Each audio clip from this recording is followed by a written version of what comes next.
Welcome back to Apex Sci-Fi. G-force, gravitational force equivalent, is the limit of biological endurance. Fighter pilots black out at 9 gs. Astronauts train for years to withstand the pressure of a rocket launch. It is a painful, disorienting, and dangerous physical state where the blood is pulled from your brain and your internal organs are squashed against your spine. Most civilizations avoid G-force. They build inertial dampeners. They build smooth transport systems. But humans? Humans build amusement parks. We construct massive steel skeletons designed solely to torture our vestibular systems. We pay admission fees to be strapped into carts that drop, spin, and invert us until we vomit. We put our children on these machines. To an alien observer, this is not leisure. This is a Spartan training program. They look at Six Flags and see a high-G Combat Academy, where humanity is mass-producing super soldiers capable of withstanding maneuvers that would turn a normal alien into jelly. Today's story is about the Sky Command of the Centauri fleet. They are a species that evolved in low gravity. They get motion sickness if they turn their heads too fast. They arrived in orbit over Orlando, Florida. They witnessed the Magic Kingdom. And they concluded that the human empire is preparing to launch a fleet of interceptors piloted by adrenaline junkie maniacs. This is the story of how a teacup ride prevented an interstellar invasion. If you love the feeling of your stomach dropping into your shoes, smash that like button. You are passing the pilot's exam. And if you want to see an alien analyze a corn dog as a tactical nutrient rod, subscribe and ring the bell. Keep your hands and arms inside the vehicle. High Pilot X-9 floated in the zero-gravity command bubble of the Void Drifter. The Centauri were tall, slender, and incredibly fragile. Their bones were like hollow glass. They navigated the stars slowly, gently, with maximum safety protocols. Target acquired, X-9 broadcasted to the fleet. We are hovering over the human settlement designated as Universal. It appears to be a military compound. Confirm military status, his co-pilot Y7 requested.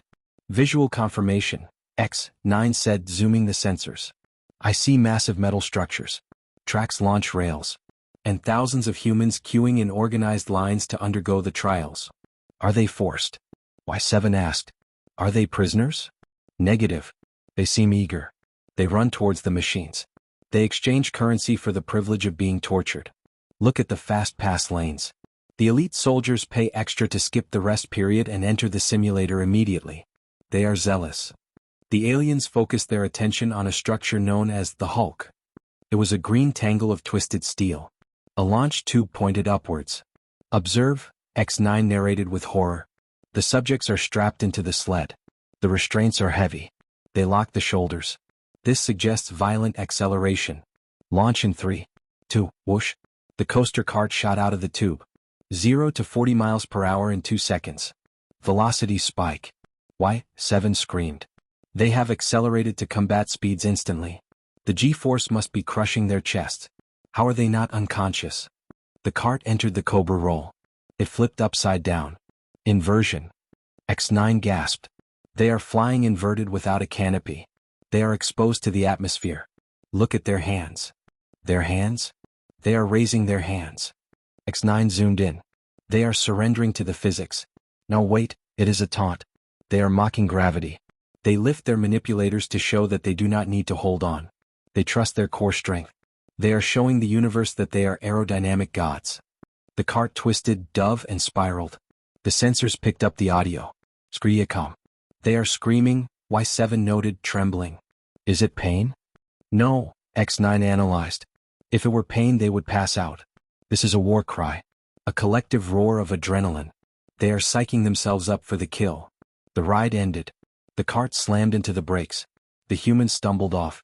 Some were staggering. Some looked pale. They are damaged, Y7 said. The test has broken them. Wait, X-9 corrected. Look, they are running to the entrance. They are getting back in line. They want to do it again. Madness, Y7 whispered. They condition themselves to enjoy the vertigo. If we engage them in a dogfight, we cannot win.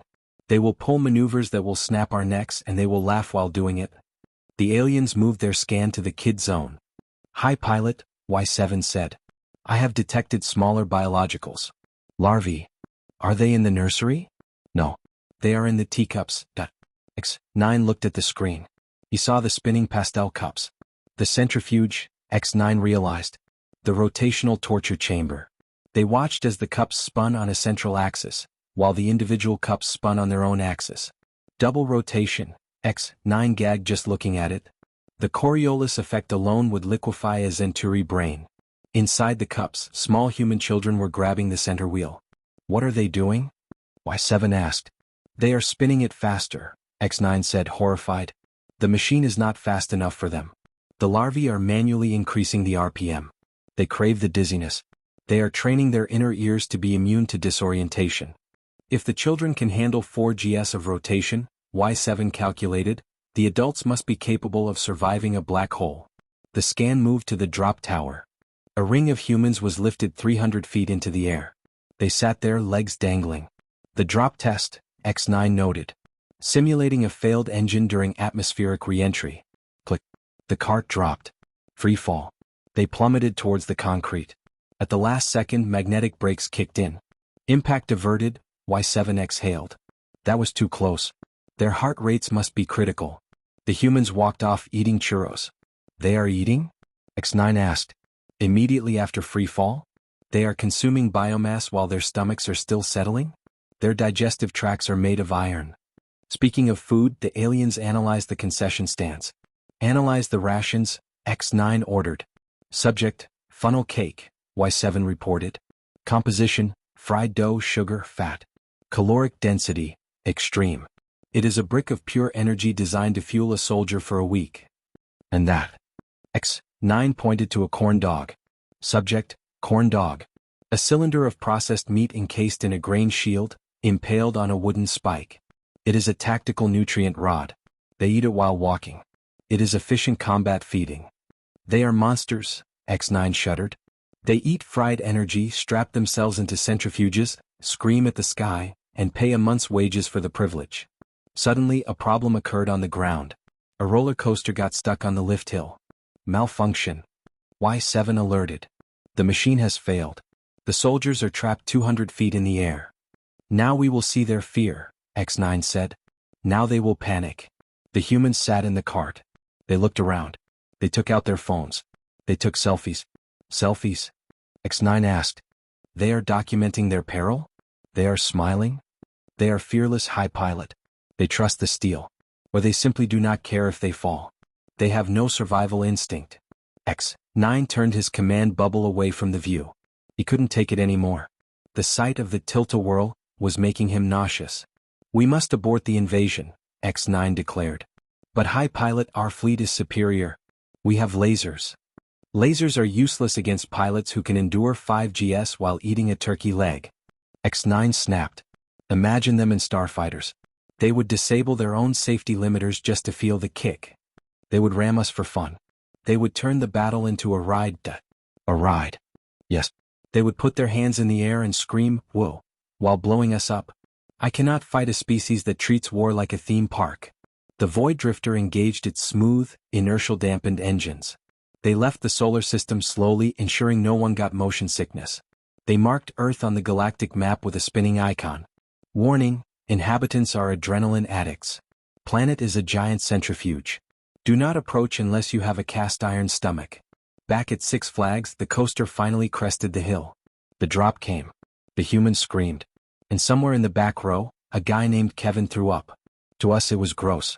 To the aliens, it would have been a biological projectile weapon. Context is everything. This has been Apex Sci-Fi.